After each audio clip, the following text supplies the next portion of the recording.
In this series, I'm trying to put together a sort of empire simulation based around travel speed. Today's goal is having empires conquer each other. It was harder than I expected, but in the end, it made me understand the sources of Russia's power. Let me show you how. The simulation is focused around travel costs in different types of terrain. Lower costs means more reach. There is also land value, basically agricultural potential. More value means that an empire can expand more. In the last video, I tried to find the logical locations of empire capitals. I did that by having capitals randomly move around, keeping new positions if it made them control more territory.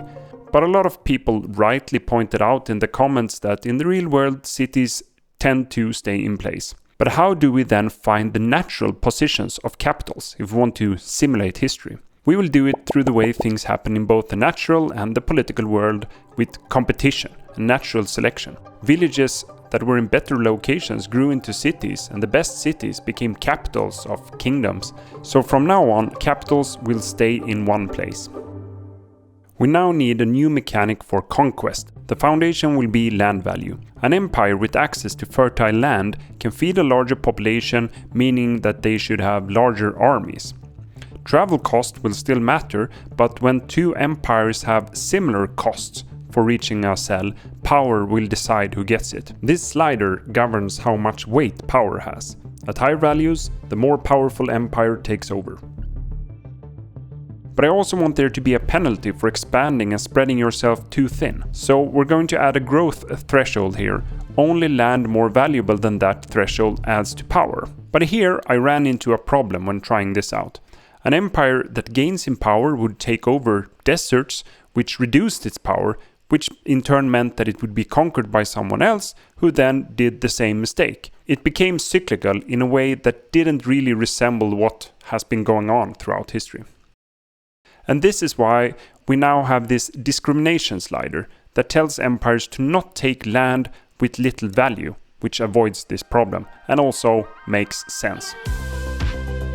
Once the power mechanic is sorted out, and believe me, this took many attempts of trial and error, conquest in the simulation is quite simple.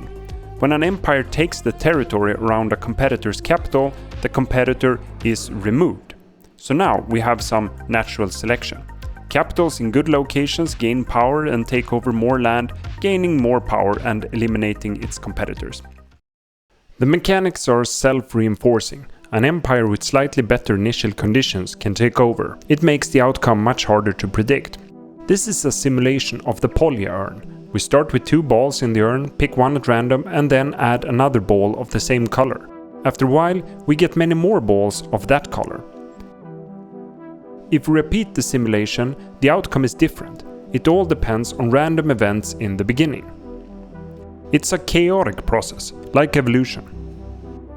Paleontologist Stephen Jay Gould said that if we could rewind the tape of life and play it again, the outcome would be different because historical outcomes arise from an unpredictable sequence of antecedent states where any change in the sequence alters the final result.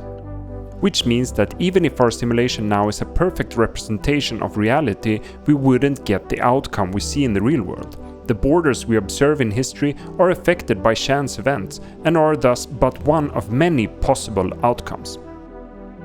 That being said, now let's simulate some empires and see if we can learn something. And do try it out yourself on the link in the description.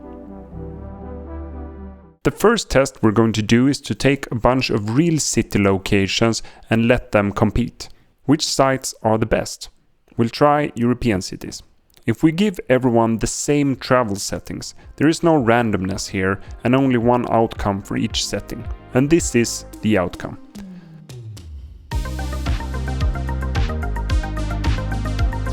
Looking at the leaderboard after a few minutes, we can see that eastern cities dominate.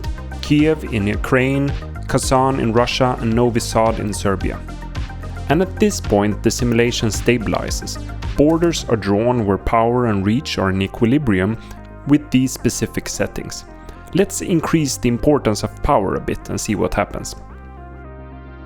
More cities are eliminated and Kiev gets squeezed between Novi Sad and Kazan. More weight to power means fewer and larger empires, and there is no correct setting here. But here we ran into a problem.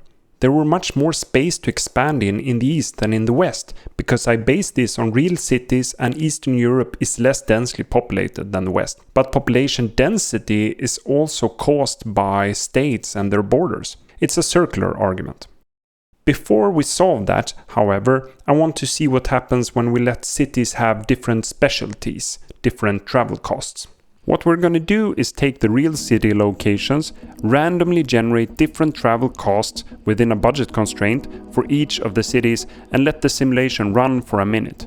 Some cities will now do much better than others, and we then repeat this 500 times. The goal here is not to find an outcome which resembles reality the most.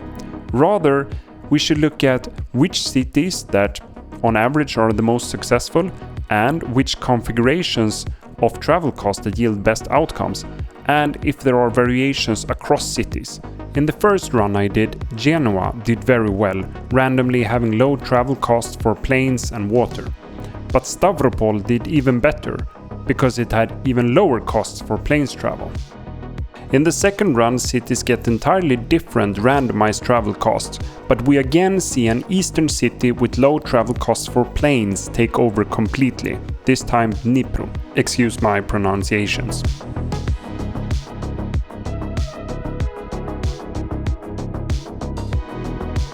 This map shows where cities do the best, on average. It's the eastern cities that come out on top, probably because they can build up some strength before running into competition. So let's try to do something about that unfair advantage. Instead of using real cities, let's place a bunch of artificial capitals in an evenly spaced grid pattern and see what happens then. We then randomize travel costs again 500 times. This is run number 1. It ends with a stalemate between a big Western empire with a capital located exactly in Vienna and a big Eastern empire centered southeast of Moscow. In run 2, we get an even bigger empire centered just south of Moscow.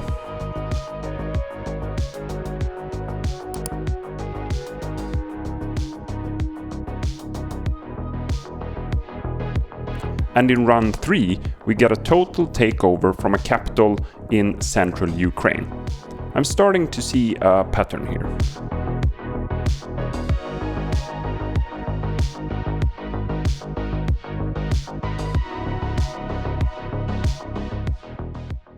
Redoing the map based on the grid, it's still the same main pattern. Russia does best, even if Austria now comes out pretty well too. So, which terrains does it pay to specialize in? The graph shows how many cells cities took on average depending on their travel costs in forest. Being good in forest did nothing at all, the line is flat. Same for mountains and most of the other terrains. Being good on water did a little bit, which you can see here at the end. But the one thing that really mattered was having low travel costs on planes, being a land power. Next, I took the 25 best runs for each city and then looked at which travel costs that were lowest in these 25 runs. These few places did best with low shrub travel costs. A few did best with low switch cost, meaning low penalty for moving between different types of terrain. Surprisingly few did good with water specialty and some with river. Scandinavian and some Russian cities did best with forest, and those who did best with mountains were in the Alps, Balkans and Caucasus. But most cities got their best results when they rolled low planes travel costs. The same is true when we use the grid pattern. So what have we learned? If you want a big empire, you need to be strong on land, have a strong agricultural base, and preferably be based on the Great Eurasian Plain. This sounds a lot like the Russian Empire, but it doesn't rhyme at all with the many maritime empires seen through history, like the British, Spanish, or Dutch empires. In this simulation, power only comes from land and agriculture, and that has historically been the basis of Russia's power. But in the real world, commerce, industry and trade created powerful cities, and wealth, control over the seas and therefore trade, also created power. So we still have a long way to go, but I'm still pretty happy. We added some parts and it helped us understand some cases. The next step in this project will have to be to do something with trade or industry. I know I said that last time too, but we needed to deal with Conquest first. Now we have a stronger framework in which to incorporate trade, probably by making very connected cities stronger. Hope to see you next time.